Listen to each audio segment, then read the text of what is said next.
Welcome to Tea with Mo. Tonight, Tea with Mo lectures on non-duality. So we move through this. Tonight we're going to explain the non-dual lens and what that, can we get our heads around that? Possibly, possibly not. We'll have a go. And then moving into a topic, and the topic tonight is creating the possibility of the thought that there is a soul, that there's an oversoul, how that splits off to create twin souls, and how twin souls can also be a part of soul families. Okay, so these are concepts that people have shared, written books about, spoken about, channeled, intuitively felt. The idea with the lectures on non-duality is that when you go non-dual, everything exists. So you can bring anything and everything to it. We talk about aliens, we talk about past lives, future lives, all happening simultaneously. We talk about being star seeds and coming from different planetary systems. We talk about multi-dimensions. We talk about multi-universes, universes that come before and after this, which are encapsulated in even more. And we also talk about nothing. So see how everything can fit into that space, and that's a beautiful thing around non-dual.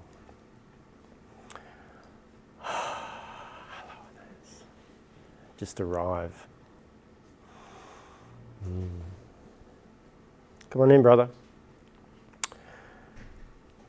Right. If there's more people that come in, can I get you to just drag them out? And yeah, beautiful. So let's go non-dual, non-duality. Basically, non-duality is saying that everything comes from one.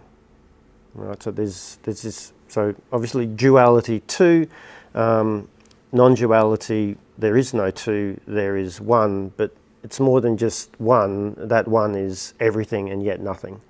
So it's really hard to explain with words using the mind. All right. So let's just create an allowance for that.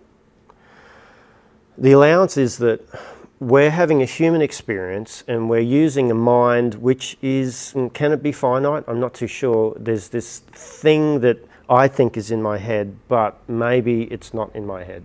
Maybe I'm tapping into something that is everything and I'm just receiving that information. I might be using what we call the mind to receive it, interpret it, translate it, and then shift it into language.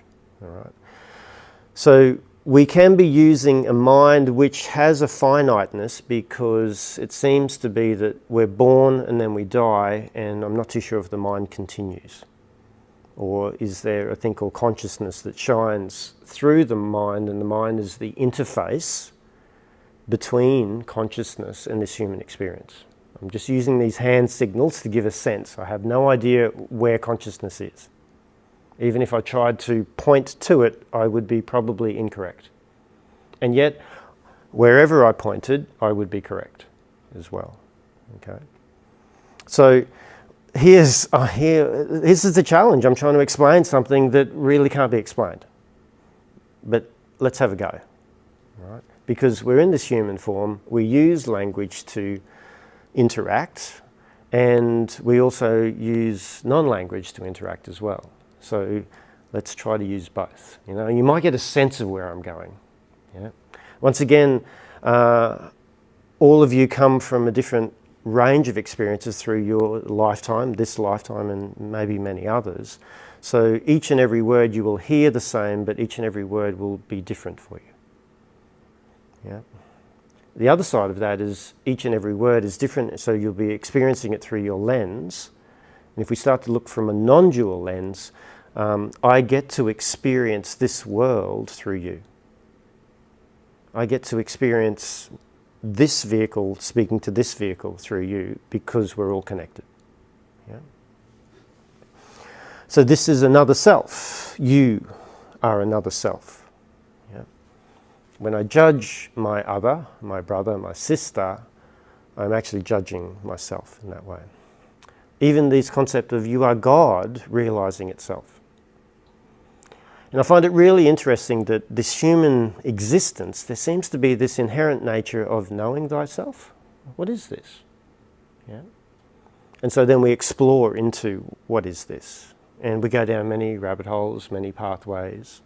and we find particular things. Notice the sense of inquiry. So if I was the creator, maybe I'd want to know myself. And how would I get to know myself? So this is an interesting concept of creation. So here is this creator that is everything and yet nothing, who is love, pure love. Let's give it that name, whatever that means to you. It's omnipresent, so it knows itself, and yet it doesn't know itself. It's in this flux of knowing itself, not knowing itself, knowing itself, not knowing itself, which then creates a charge. Now, even in that flux of knowing itself and not knowing itself, see how now we've started to create a sense of duality. And where there's duality, there seems to be a polarizing nature where something is generated, maybe even some movement.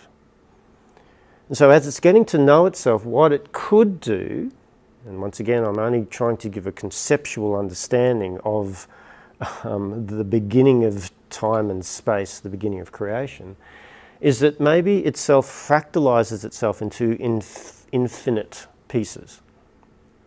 A sense of separateness. And that separateness in that fractalization gives the opportunity for each one of those infinite pieces of self to have its own experience. And it gets gifted the blueprint of free will. Now it can truly get to know itself.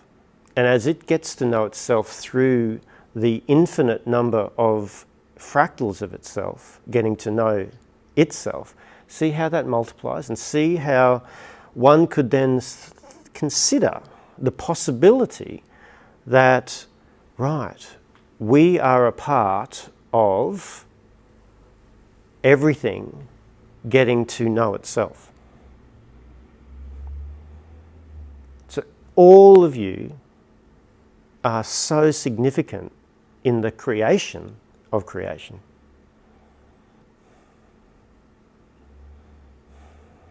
That's really powerful.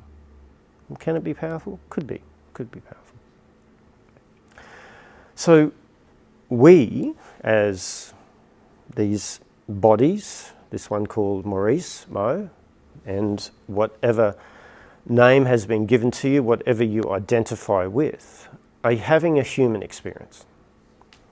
And from a non-dual lens, you could be consciousness, a fractal, having this human experience.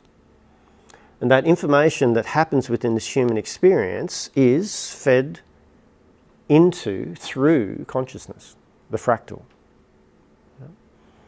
That fractal then feeds that information into another fractal that it is a part of. So maybe there's like a hierarchy of fractalizations feeding information into other fractals, which then ultimately feed into the one that all of the fractals then come from. So let's use the human experience. Look at you as a human being. You're made of 70 trillion cells. Do you think that all of those cells are aware of the other 69 million, however that works? Or do you think that there is a separateness? Or do they work in communities? Yeah. So see how there's this series of cells that you already are, which create this community of cells which you then call whatever it is that you call yourself. So this is already happening within this experience. And we have seen through psychoneuroimmunology that your thoughts impact your cellular structure, that your thoughts impact your DNA release and expression. Through epigenetics, Bruce Lipton, science is showing this. So see how the cells impact you, so one cell can impact the greater, and the greater can impact the one. And see how we're starting to, so I look for patterns. I look for patterns in life. Here's this microcosm of the human being, and then the macrocosm of the creator, and everything that exists within that space. So we've got this sense of duality with the microcosm of the human being because we live in a world of duality, especially this human experience, which I find really, really interesting. Really interesting. Because we have this thing called a body, this autonomic nervous system, which has, and notice the autonomic nervous system. It's the nervous system that speaks to us through our emotions. It's connected to our thoughts. It's connected to our body movements. The neuroception that this body has is constantly picking up information in the field of consciousness. So it's going, hey, nervous system, information, feed it up to the mind. Mind receives it, translates it, interprets it, and then gives a feedback loop. So this is this human experience, really. That's if we broke it down to it. Then there's this consciousness experience, in a sense. You go, hang on, there seems to be this awareness that's watching this. What's going on here? I'm noticing I'm experiencing these emotions. They are related to that thought there because I got caught up in this and then I wanted to do that. Wow. So this sense of awareness, mindfulness through an internal family systems lens, the self, conscious awareness seems to be able to watch. And the way that we look at it, from a beautiful analogy, is we look outside and we've got the sky. The sky is always there. Tomorrow the sky is going to be there. Yesterday it was there. So the sky is this permanent thing. Yeah? Even though the sky is not really there, it's just that we see it from this perception. If we were on the moon, the sky wouldn't exist. But from this perception, we can see the sky, and we can use that as a point of reference. The things that visit the sky each and every day are the clouds, are the weather. See the non-permanence within the weather. It comes and it goes, it rolls in and it rolls out. And depending on what the weather is or the clouds are, it then creates a sense of mood, a little bit like emotions, a little bit like thoughts. But the sky is constantly just, oh, okay, that's what's happening. Right, no worries. And the sky's not sitting there judging, oh, that's a nasty cloud, I wish that would change, and oh, look at the shape of that one, you know. The sky is just, oh, you are all visiting me. So imagine if you could bring yourself to the sky within yourself and then start to notice your visitors, your emotions and your thoughts, because they will come and then they will go, like waves, rise, fall. Rise, fall, thoughts, emotions, rise, and then they fall. There's not one thought, there's not one emotion, there's not one memory that has stayed with you for 24 hours a day, 7 days a week for the whole of your life. They have all visited you. So if it's a visitor, then it is non-permanent. The challenge is that we attach to the non-permanent and we think that we are the visitor. When in actual fact, we are the permanent. We are the one that watches the non-permanent. And that could be what we could consider consciousness. That could be maybe a little hole that that has light behind it that then shines through. So now let's step back a little bit further from that. So maybe there's this piece of paper, there's like a little pinhole, we've got this light that's shining through. And it just shines through, and then we have this human experience. And the reason why I say it's a pinhole is because there is some philosophies, thought processes, channelings that suggest that what you are fully cannot be held within one vehicle. It's too much. So what it does is it filters itself down so it can express itself through one vehicle at a time.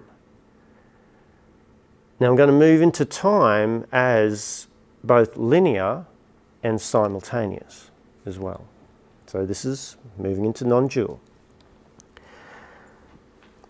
We've got this paper, we've got this light behind, we've got a pinhole, it shines through, we've got this one human experience here. A pinhole of the greater, because this is way too much for it to fully shine into one vehicle. So what that light that sits behind the paper does is it creates multiple pinholes. So it's having multiple experiences through different filters, whether it be human, whether it be plant, whether it be animal, whether it be off-planet experience. whether it be in another dimension experience, whether it be in another universe experience. So this concept is the... Let's move to what we would call, and the word twin flames has been given many meanings. I'm going to use this meaning from a channeling that was received, and I'll find out where that was. And I found it really interesting. So let's just give it an arbitrary number, that there's this light of consciousness and it's shining through 12 different, actually how many have we got? 1, 2, 3, 4, 5, 6, 7, 8, 9. So we've got 9 filters in here at the moment, plus me is 10. And we could imagine where the camera is set up that is light, that is consciousness. And that light is emanating into each and every one of you. But notice that that light, or you, are all coming from that one light. So I can then be a pinhole of a fractal of that light. Beck is, Shari is, we're all, okay? Each and every one of our experiences, the data that comes from that, from the human body, from the human form, gets fed into that light. Now that light has got information of 10 experiences. That's just in one lifetime. Now imagine if we were all part of the one light that sits in here, and let's call that light Toby. So Toby is consciousness. And now imagine if we all come from a different timeline. 13th century, 15th century, 3000 BC, 1950s, 1920s, off-planet 35 million years ago. Yeah? So see how now we're still the one light, but now it's shining into these different fractals, having these different experiences in different timelines, different spaces. Now we could look at that from a period, or a period, so notice the period of time, and going, oh, okay, well who's the most recent one? Oh, 1950s we've got over here. So Alex is the most recent one. Yep. Which is the first one that got there? Oh, Shari was the first one, because she's 35 million years in our past. The interesting thing is that as much as we're fractalized into different timelines, different time spaces, everything is happening at one moment, and that's the now. So all of that information is constantly being fed into the now, because each one of you would be having your own experiences right here, right now, wherever it is that you are. Okay? So you've got this, I'm trying to take you into using the mind to see this. So now you've got this ball of light that's having 10 different experiences in 10 different timelines in different parts of the universe, multiverses as well, all happening in one moment. Right. That information that goes into that one ball of light then gets fed into something even larger. Now, I'm going to move to what we would call the Law of One. The Law of One is a group of channelings that were done in the 1980s by Carla Rucker. There's 2 other people, really well documented and evidenced. If you want to have a look, I'll put a link to this. It's Aaron Abke's The Laws of Spiritual Reincarnation, I think it was. And the Law of One talks about different densities, and they talk about logos and sub-logos and sub-sub-logos. So what they're saying is that within the Law of One is that our information gets fed ultimately into, so the earth has its own consciousness. We are a collective of the earth. That information is held by the earth, and what that information that we have is actually experienced through our sun. So our sun, in a sense, is our God. Or it's the next one up the ladder of hierarchy of consciousness. The sun holds all of the information of the solar system. So the planets are feeding information into the sun. That sun, which is a star, is a part of our Milky Way galaxy. The galaxy, the Milky Way galaxy, which has a really big sun in the middle of it, it's absorbing all of the information that's coming from every sun in every solar system in the galaxy of the Milky Way. And then the Milky Way galaxy is one of what we know 100 million galaxies in our known universe. So now we've got this information that's available for the universe. So now we're looking at the universe as one big whole consciousness. And what we would call is an unlocalized form of consciousness.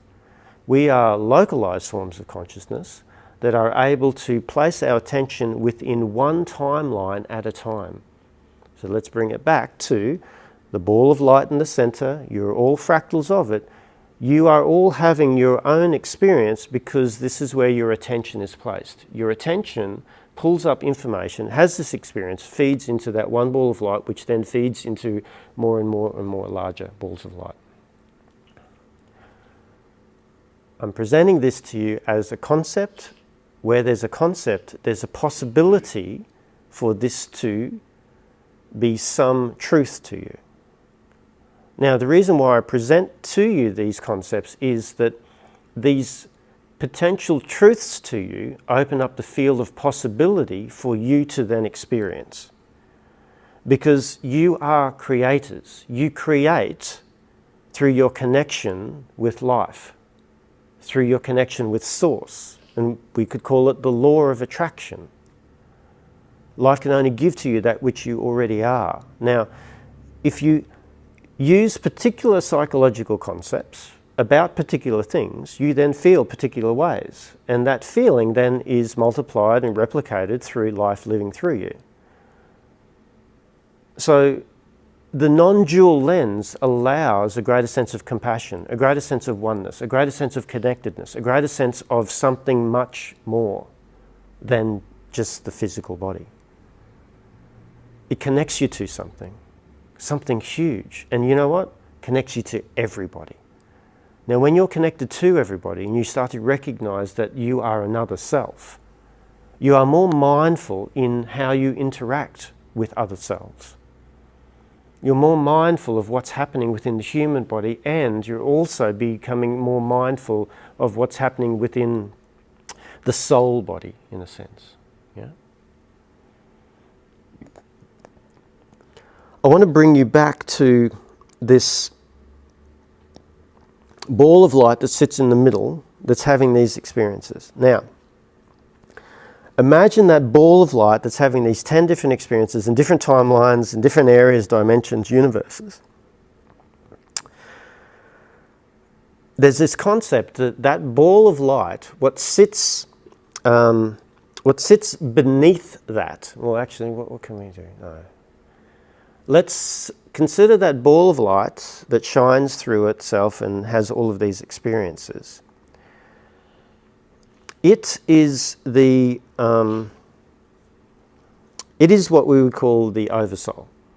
Okay? The Oversoul shines through, and we have this sense of awareness and this consciousness within this localized form. This is a physical embodiment of a localized form of consciousness. We then also have a non-physical form of localized form of consciousness, which is actually our twin soul, our twin flame. Well, not twin flame, twin soul. These two twin souls, which come from the one, so twin soul, twin soul, twin soul, so you've now fractalized into two. The job of that twin soul, which sits in the non-physical, is to create a series of parallel universes based upon what this twin soul is placing its attention on. We could sort of then go, oh, I'm talking to my higher self. But what you're actually doing from this concept, from this channeling, is that there is a replication of the essence of me in the non-physical that is tuned into this. Now, each and every day you have what we would consider free will, as much as it may not be, considering the conditionings that are created within this planetary system. There is some sense of choice. Okay? Tonight you could have chosen not to come here. No one's forced you at gunpoint to come here. You know, there's a sense of, oh, I've got nothing better to do, or oh, I'm feeling really inspired. Whatever it is, you did choose to come here. Yeah? There's another parallel universe where you didn't come here. You did something else. You might have gone for a walk, gone down the Strand, stayed at home, and you could have put on Netflix and watched one movie, or you could have put on Stan and watched the series. Right? So there's all of these multiple timelines, multiple universes, parallel universes that are sitting there in wait. Now this comes down to, so now you're going to quantum physics, many worlds theory. So now we've got all of these many worlds that are sitting in the non-physical.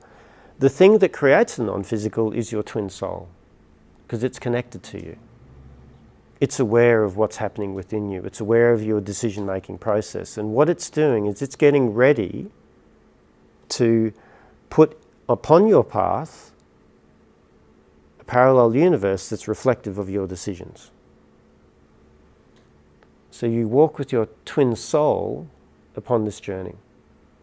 And all of the information that both the twin soul and the soul that has its awareness and consciousness within this plane of existence, all that information gets fed into that ball of light that sits in the middle.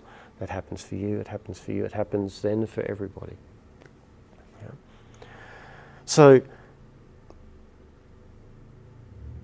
all of that then gets fed into sun, galaxy, universe. And here is this happening at all times and all happening in one moment. Exciting. It is exciting. Holy crap. Imagine. And I love that. I love that, Gary. I love that word, just imagine, because now, because you can imagine it, yeah, it's available to you. Your twin soul's going, oh, cool, that's what that guy just made up. Sweet. I've got it there ready for him. What else do you want to make up? Okay, yeah, we can tweak that. Or that was a little bit different. I've got something like that, very similar. Here you go. And so this is this beautiful interaction that you're then having.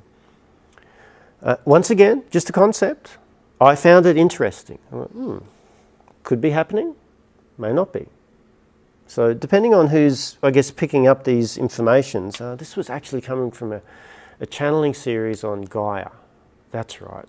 And there was a guy and he was tapping into particular entities, and then he would be asking them, and this is how it was saying, this is how it's created. I went, wow, I haven't heard of that one before. So what I like to do in these sessions is to bring things and go, hey, what do you reckon? Yeah.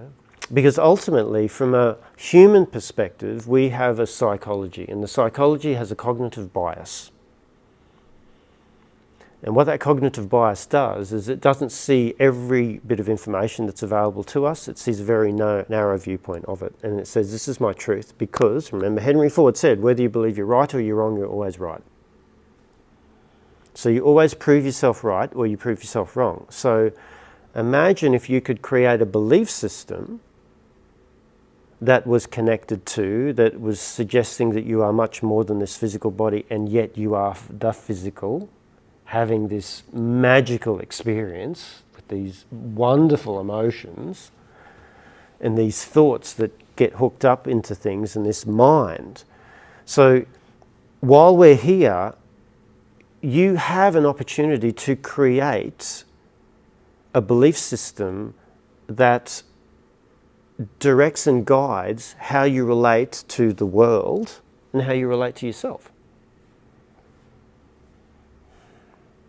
So imagine if you could create a system, a belief system, which connected you to everything, which gave you great compassion, great understanding, that suggested that you are love, that suggests that you are not broken, that you're always safe, and suggests that you actually chose to come into this experience because of the courage, because of the opportunity to share your light,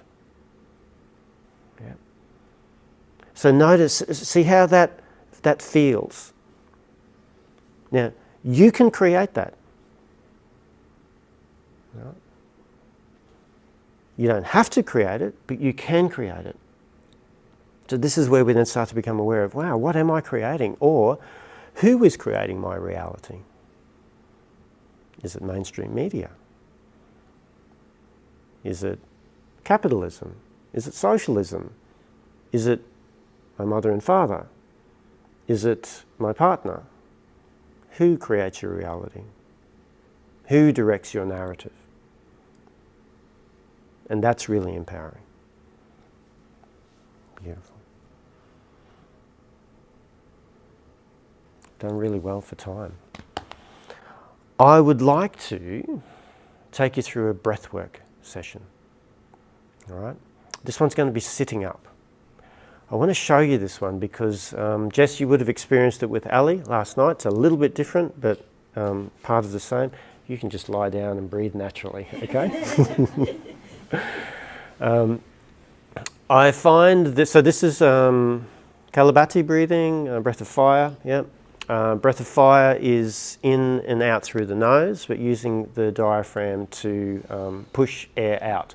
The focus is on the way out, so it's a... So when you're pushing air out with your diaphragm, you naturally then breathe in. You don't have to think about breathing in because it just does it. So just give that a go. See if you can feel into that. And you should feel your tummy. Actually, you can put your hand on your tummy and just... So when you breathe out, your stomach should go in. And it's not a passive in. You're using the diaphragm to push the air out. See if you can hear the noise. Yeah. So beautiful. In and out of the nose, we increase nitrous oxide. It's really good for our system. All right. So just this breath of breathing in and out of the nose, magical. Yeah. The other thing too, what you'll naturally find is breathing in and out of the nose, you might notice, so just do it, and then notice where your tongue is. Palate. Yeah, so naturally it will go up into the palate. Now when we look at what we call the microcosmic orbit, so whenever we're connecting yin and yang channels, we use it by putting the tongue at the top of the mouth. So we're breathing in and out of the nose, and now we're connecting up the energy systems as well. Okay? So I'm going to play 2-3 songs here. And for the first 2 songs, we're going to breathe, and then we're going to move into a breath hold. Okay. Now, before we do that, though, the way that I use this is, I'm just going to change this. Cool. This can be really powerful because breath work, what it does is it has the opportunity, breath work and meditation, has the opportunity to shift your brainwave state. So we've been sitting here probably in beta state, you're cognitively trying to take this information, categorize it, sort it, put it into areas, and then the other stuff, I didn't even get that, or I'll get to that later. So there's this beta. So it's quite analytical, trying to pick up information. When we go into meditation, we then start to drop that. We move into alpha, which is a bit more flow state, a little bit more rest. And then if we can get into deep meditation, we then go into theta state. And theta state is, we've bypassed the analytical conscious mind, and now we're into the subconscious mind. And the theta state's really a powerful state to reprogram old scripts. Yeah? So we do that in transformational breath work, which we're going to be doing more and more of. We can also access it in a short period of time through this breath work. So what I like to do is I like to bring something to this space. So if there's something that you're maybe resisting, something that you'd like clarity on, something that you'd even maybe just like some inspiration with. So it doesn't have to be really heavy or anything like that, but just consider, what would I like to know more information about? Yeah? So just bring that to mind. Bring that as an intention to this space. So see how powerful intention is, because now we're focusing this beautiful ball of consciousness, this light, into one point. And we're going to go through a breath work where you're focusing on your breath, staying within rhythm, getting out of the way of the mind, doing breath holds. And when we do breath holds, what we're doing with breath holds is we're exercising our capacity to sit with CO2.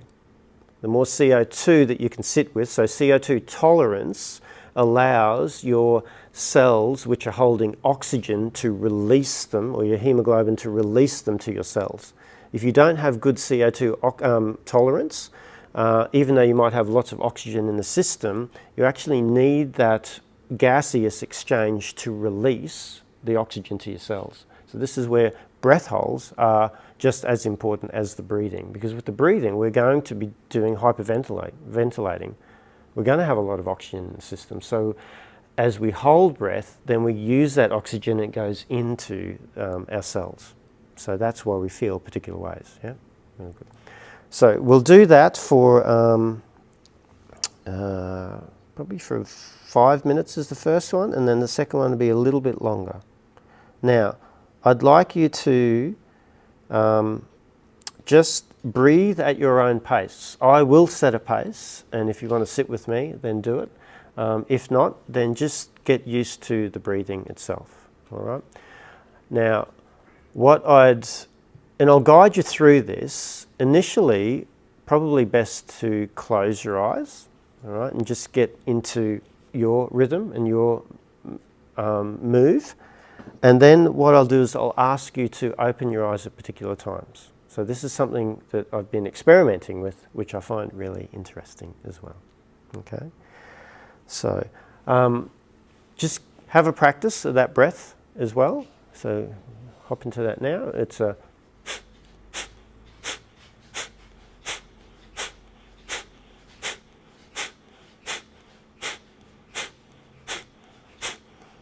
good. Beautiful. So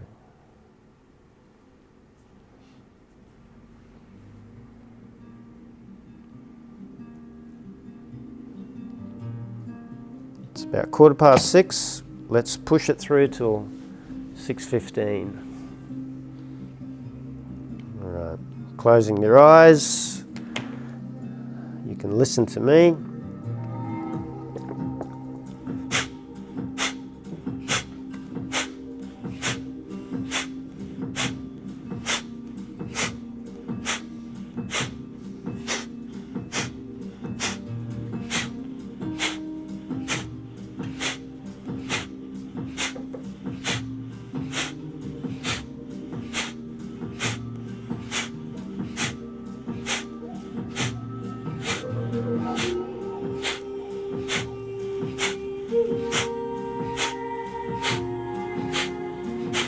Good, stay with it. Beautiful.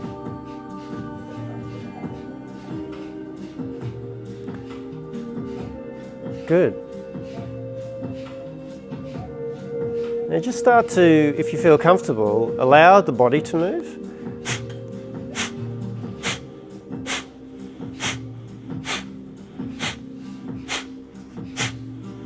Good. I'd like you to open your eyes. Open your eyes and connect with another.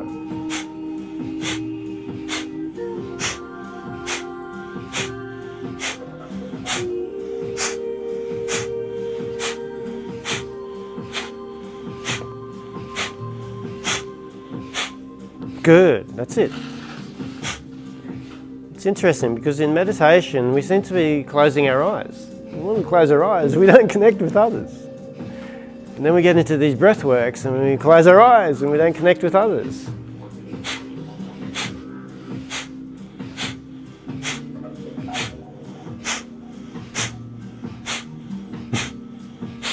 Yeah. So now it can become a movement, it can become a dance. Yeah?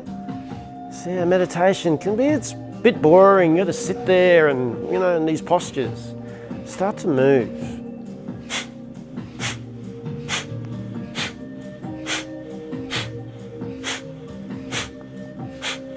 Now I want you to start to consider how you could then bring in like a root lock, a pelvic floor squeeze, right? So it's a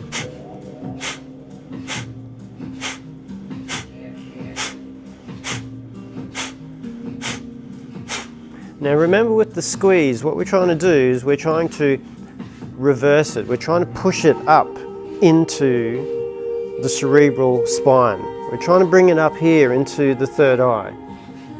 All right? So with us guys, when we ejaculate, we push forward with the squeeze.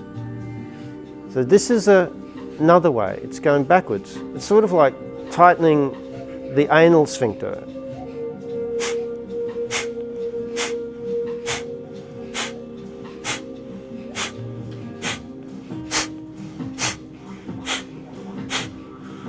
So now we're starting to get this movement. We've got this breath, nitrous oxide, hyperventilating the system. Now we're moving the Kundalini energy. It's swirling around. We're starting to really connect into this, yeah? Good, good. So go back in, closing your eyes, go back into your own experience.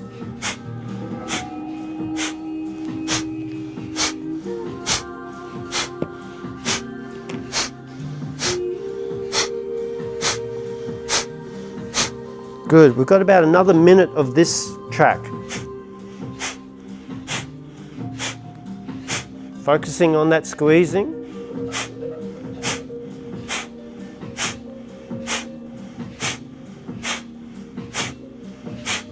Got this real pumping action going. It's moving out, we've got it squeezing up. It's a movement happening here. Good. And then in 5, 4, 3, 2, and one more breath. I want you to breathe in, breathing in, breathing in, breathing in, and just holding.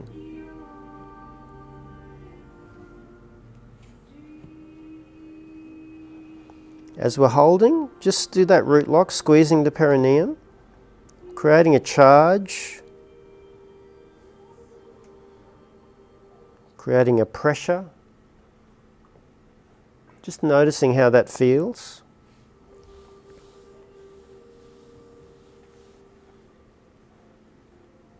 I just want you now to release.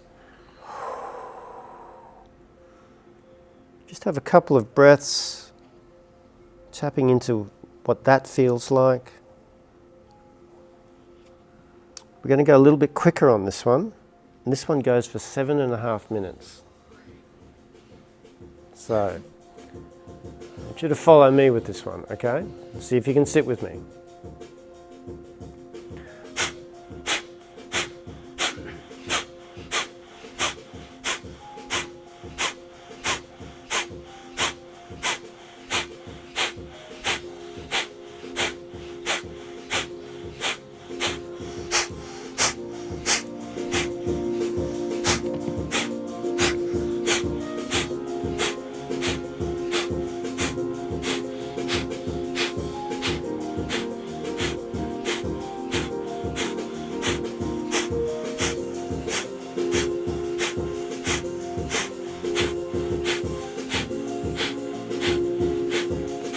Good. Focusing on the heart here. As you're breathing, focusing on the heart, opening of the heart. As you're breathing, you're pushing, you're noticing this energy is coming up from the base, moving up into the heart, allowing it to then start to sit at the heart. Don't need to push it up any further. Just allow it to sit at the heart. And then start to allow it to then move out into the room as it's beaming, as it's radiant. Whatever color that is for you, just imagine those colors. So this energy, this love, this kundalini, this prana, this chi is just moving from your heart space and opening out into this circle of other selves that are sitting here breathing with you right now. I invite you then to open your eyes, look at another, scan the field. You've got this love coming out of your heart as you're breathing. Stay with the breath, Connect to another with your eyes, connect to another with your heart. I love you, brother, I love you, brother, I love you, my sister, I love you all. All right? This is the connection, the heart coherence.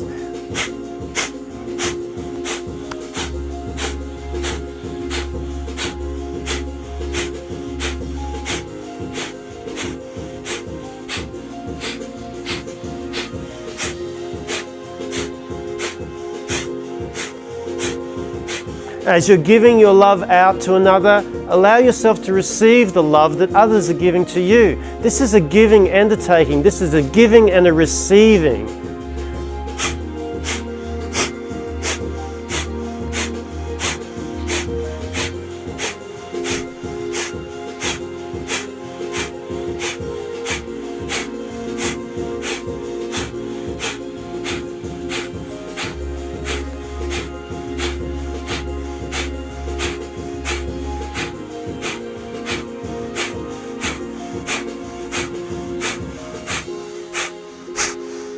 Stay with it. Still got another 4 minutes to go, my beautiful people.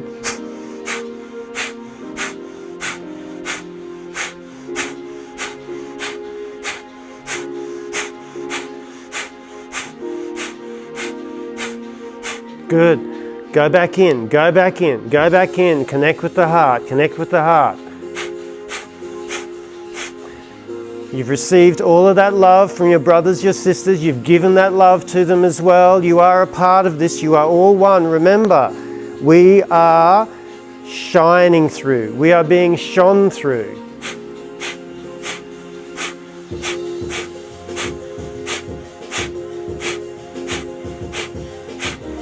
That's it. Get back into the beat. Get back into the beat. Start to move with this.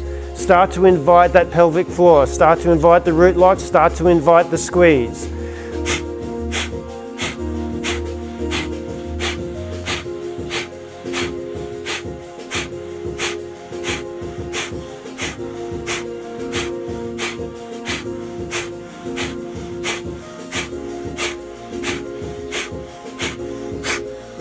Good. Remember the intention. Remember it is what you brought into this space. What it is that you wanted clarity on, what it is that you would like more of, what it is that you would like to bring some compassion and maybe forgiveness to. What is it that you brought into this space? Because now is the time that we're going to prime you to then find it is what it is that you're asking for. Stay with the breath where you can. Squeeze, squeeze, squeeze, squeeze. We're pumping, we're pumping, we're pumping. It's moving, it's sitting there. Your intention is based in here. We're moving into different brainwave states, okay? Allowing ourselves to be open to this. Opening of the heart, connecting to the others. Beautiful.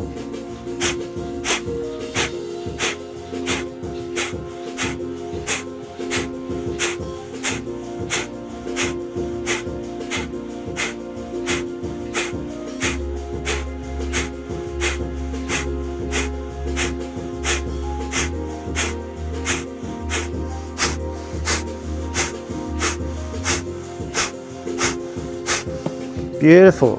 Another couple of minutes to stay in this. Noticing what's there, noticing what's arising, allowing it to be there. Some really beautiful information is available for you right here and right now. Stay with it, start to move. For the next minute, I want you to open your eyes, connect again with your brother and sister. Open your eyes, open your heart, see where they are. You're in this space, you're sharing this oxygen, you're sharing the carbon dioxide, you are sharing the intention. We are coming together. We are all one. I love you, I thank you all, I want to honor you. Thank you for choosing to be here today, tonight. Thank you for choosing to be here in this lifetime, in this timeline. So where we can all co-create together. Thank you for being placed upon my path.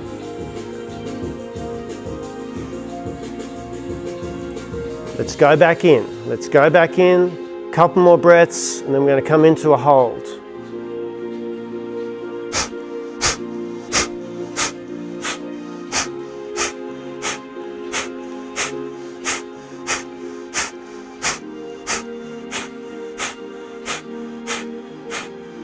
In 5, in 4, in 3, in 2,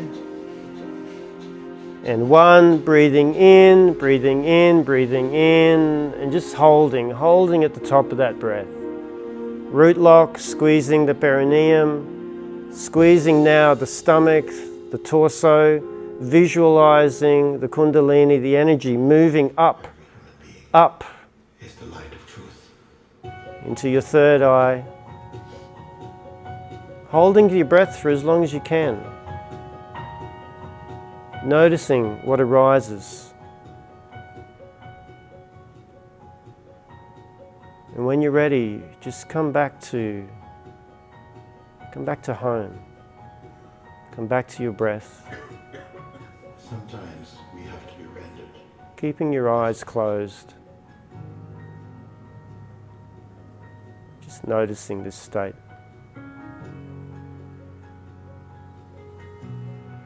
We are just made empty. Sometimes when we are curious, we learn. When we are desperate, we discover.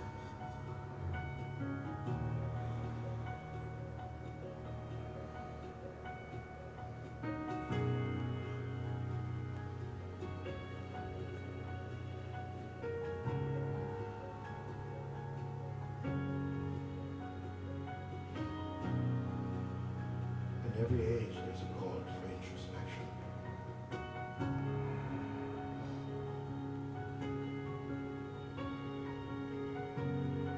Living from the inside out rather from the outside in.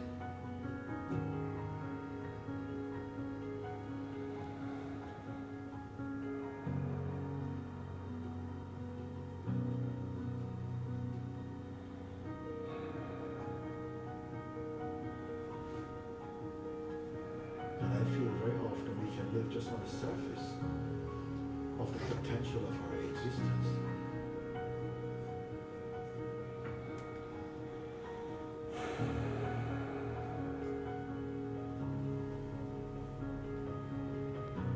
What if you don't touch any thought about what is past? Just leave all this past. And the concept of next, you don't touch next. Or past. And in the present moment, don't hold to any shape. Then discover what really is here.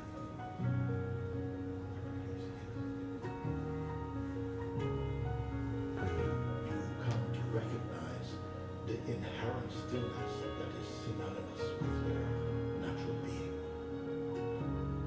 In just putting the attention here in the heart of your own awareness, magically, mysteriously,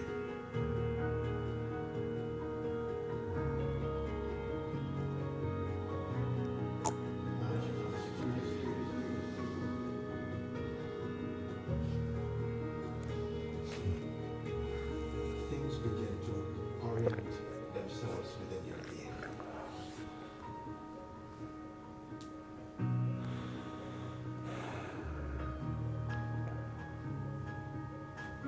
You are rooted in your own self-awareness.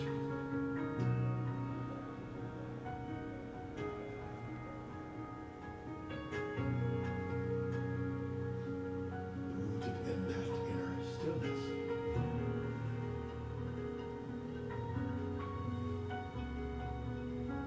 The dance of personhood appears to eclipse this knowing in you.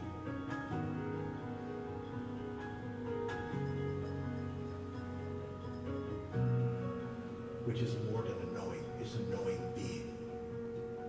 It's a oneness in that. It's a oneness in that.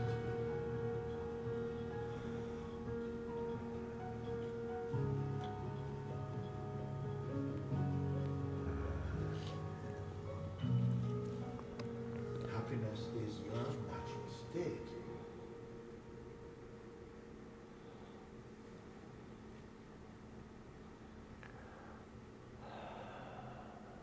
Beautiful. Just bringing your attention back to the breath, how you're breathing, into the body awareness. noticing what has happened, where you've been, what you found tonight, what you didn't find tonight, what made sense and what didn't make sense. Thank you all for participating, coming along, listening.